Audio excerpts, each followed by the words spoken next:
नमस्कार, मैं सौभाग्य इस वक्त मौजूद हूँ दिल्ली विश्वविद्यालय के डॉक्टर भीमराव अंबेडकर महाविद्यालय में। आज हमारे साथ एक थर्ड ईयर के छात्र जुड़े हैं जिनका नाम शिवाकांत शुक्ला है। आज हम इनसे जानेंगे कि जो डीयू में सेमेस्टर एग्ज़ाम्स होते हैं उसमें किस तरह से कॉपी लिखा जाए जिससे हमें नंबर लाने में सुविधा हो और हमें किन किन बातों की सावधानी बरतनी चाहिए उसके बारे में जानेंगे। तो धन्यवाद सर आपका।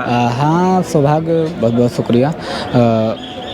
जो दिल्ली विश्वविद्यालय का या किसी भी विश्वविद्यालय का जो सेमेस्टर एग्ज़ाम है, अधिकतर तो विश्वविद्यालयों में सब्जेक्टिव एग्ज़ाम्स होते हैं, सब्जेक्टिव टाइप्स में होते हैं। तो बहुत मतलब जब भी कोई भी छात्र मतलब एग्ज़ाम्स में बैठे तो इस बात को बहुत मतलब दिलो दिमाग से साफ रखे कि मतलब कैसे लिखना है। उससे पहले मतलब कि कोई भी क्वेश्चन लिखने से पहले आप उस पूरे आंसर में कोई भी जो उत्तर लिखेंगे उस पूरे आंसर में क्या लिखने वाले हैं, कोशिश ये करें कि पेज जो आंसर कॉपी है, उत्तर पुस्तिका है, उसके लास्ट में आप उसका सिनॉप्सिस बना लें, रूपरेखा बना लें। मैं एक एग्जांपल देता हूं कि मान लीजिए आप 1857 पर आ गया क्वेश्चन कि क्या या एक सैनिक विद्रोह है, मतलब कि आप उसके जो चरित्र वो है, मतलब आप उसके मतलब बताइए कि इसका जो कारण क्या था, क्या था, मतलब ये इसका जो तो आप लास्ट में क्या करें, जो पेपर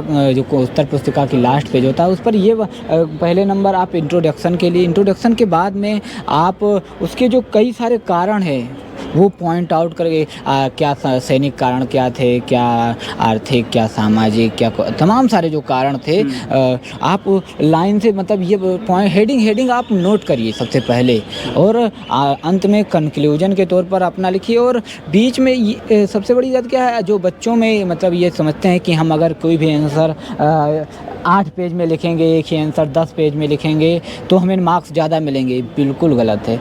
मतलब पेजों को बैलेंस करना ज़रूरी है ना।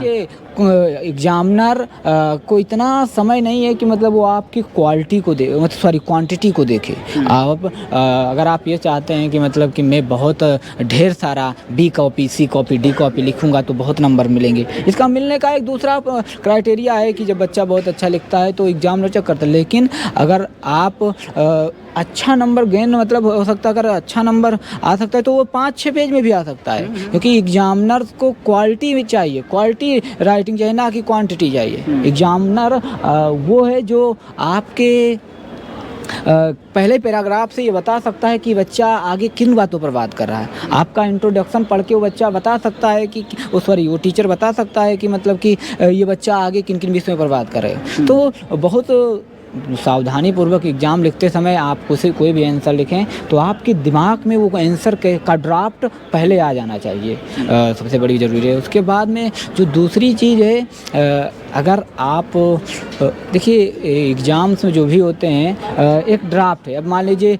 1857 की क्रांति पर कारण पूछा तो सभी लिखेंगे कि सब लोग लिखेंगे आर्थिक कारण, सामाजिक कारण, राजनीतिक कारण, ये सब लिखेंगे। लेकिन आपको भी वैसा लिखना है, लेकिन आपको उसमें तथ्यों का हेर फेर उनसे अधिक करना है। अगर आप अच्छा नंबर लाना चाहते हैं तो आप उसमें तथ्यों का इंक्लूड करिए, ज़्यादा तथ्य लगाए उसमें शामिल कीजिए, और तथ्यों के इससे नंबर में बढ़ेगा। और सारी बात में क्या है, अरे बहुत सारे स्टूडेंट का सवाल होता है कि मतलब राइटिंग्स का कितना ध्यान, राइटिंग्स के पर तो मतलब ऐसा नहीं है कि मार्क्स उस पर नहीं मिलते हैं, लेकिन अधिकतर प्रोफेसरों का जो मानना है कि अक्षर जो लिखा है, आपने जो शब्द लिखा है वो अगर टीचर को समझ में आ रहा है तो मार्क्स देगा। सबसे पहली सवाल ये है कि आप जो शब्द लिख रहे हैं वो शब्द एग्जामिनर को समझ में आना चाहिए बस। और राइटिंग अगर ख़राब है तो इसके लिए बहुत ज़्यादा चिंतित होने का विषय नहीं है कि हाय मेरी राइटिंग क्या होगी, ऐसा कुछ नहीं है। आपका शब्द बस उस एग्जामिनर को समझ में आना चाहिए। मतलब साफ़ सुथरा राइटिंग रहे आपका, और राइटिंग पर ध्यान दें। ऐसा नहीं है कि एकदम लीपा पोती करके चले आओ, एग्जामिनर को समझ में नहीं आया और आपका जो नंबर है कम कर दे। बाद में ये आप शिकायत न करें कि मेरा CGPA डाउन हो गया। आपको CGPA अगर लाना ही है तो आप साफ़ सुथरा लिखें और ऐसा लिखें जो थोड़ा क्वालिटी, मतलब कि जो गुणवत्तापूर्ण हो, मतलब उसमें अच्छा रहना चाहिए। ये नहीं कि जो मर्जी वही लिख के चले आएँ, ऐसा नहीं।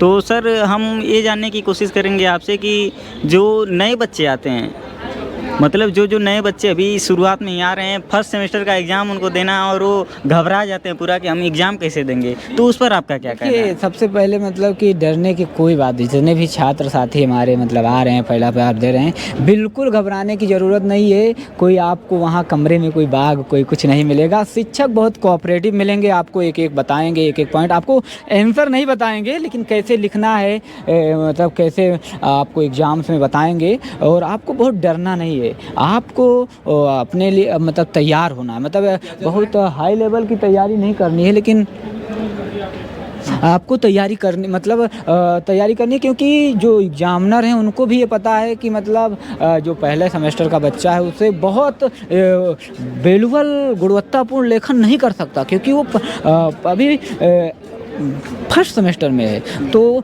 आपसे इतनी अपेक्षाएं नहीं होती एग्जामिनर्स को। तो आप बस सिर्फ कोशिश ये करिए, सारे क्वेश्चनों को अटेम्प्ट करें और साफ लिखें, और थोड़ा बहुत अगर फैक्ट इंक्लूड कर सकते हैं तो उसमें बहुत अच्छा होगा।